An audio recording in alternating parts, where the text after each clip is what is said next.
Now that I had the basic mechanism worked out for the Cauldron Creep, I needed to focus my attention on the motor stand. And again, I want this motor mounted at about 30 degrees to really give the Cauldron Creep that downward motion when it's the motor is going on the downward slope. So as you can see, I'm just using some 2x4s and some scraps that I had on hand. Again, if you've seen my other videos, you know that I tend to overbuild things. That's just my nature. I knew that this needed to have a little bit of weight to it because I wasn't going to physically attach it to or inside the actual cauldron because it would have just been clunky and heavy. I want to keep everything kind of with the ability to disassemble it and store it easily later on.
So as you can see, I'm experimenting with 3 different types of spray foam, and they all kind of give you different results. The big gap spray foam obviously expands a lot and gives you a much more bead, if you will, and the window and door and the gaps gives you a much smaller bead so that you have a little bit more control on what you want that final shape to look like.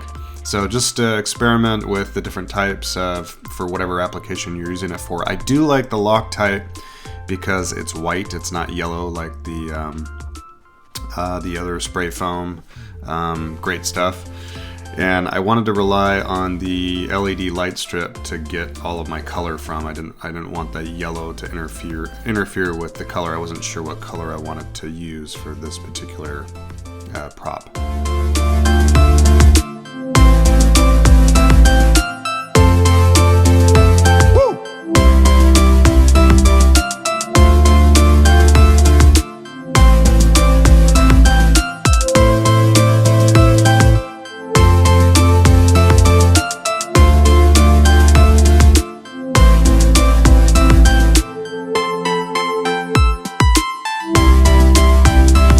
So I've used an airbrush and just some black paint to kind of black out the bottom parts and the back parts of this.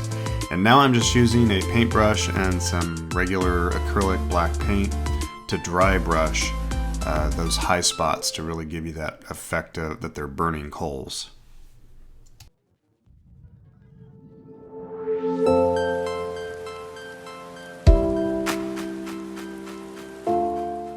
So this LED light strip is so cool. It gives you so many different options and different colors, but this is ultimately the color and the pattern that I settled on, but of course you can use whatever you want. And if I don't like it or change my mind later on, the great thing about this is I just connect it with my phone and then I just change it on the fly.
So that skull was really inexpensive from Amazon. I really love how it turned out.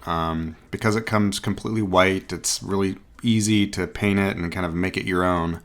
So if you're just starting out home haunting and you don't feel up to the challenge of building an animated prop like this, I would recommend maybe starting off with a static prop, because I have this set up in my window right now and it actually looks really good just without the motor running. So essentially this is how this prop is animated. This rod right here, it's a threaded rod that I've bent, and that is stationary. That is required on a prop like this. You need one of those arms completely stiff, and that way all of the movement will pivot off of that point. Now there's a couple pivot points here. Of course, the other arm is going to move freely to be able to follow the path of that wiper motor. And then you have a couple of pivot points, one at the waist so we can twist, and then another one just above that so it can bend. So here's a shot of the front. You can see I'm just using little bungee cords to act as springs. That way, as the prop pivots, it's going to tilt that head a little bit so you get that nice head turn. And on the back, there's a couple of larger bungees, and those serve as springs also. I've seen some home haunters use like a counterweight, and that certainly would work fine.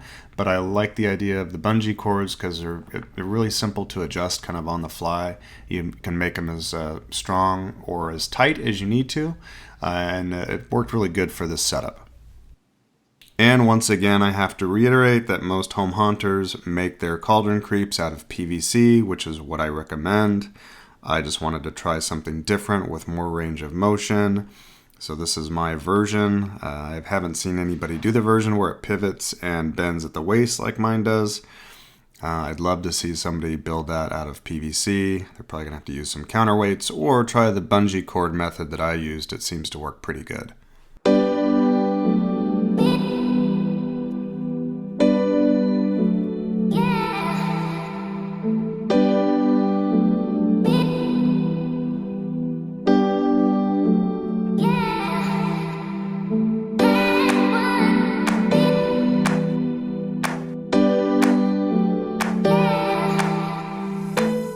Now I'm just going to use some 14 gauge electrical wire that's insulated to run into that hood to give me a rigid front so I can pose it how I want.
So what is not pictured here is I have a little fogger behind the Cauldron Creep. I've just drilled a small hole in the bottom back of the cauldron itself and ran a piece of PVC pipe in there. And then I have the fogger on the other side with a little bit of an air gap to pump that fog through, so it really does look like a bubbling cauldron.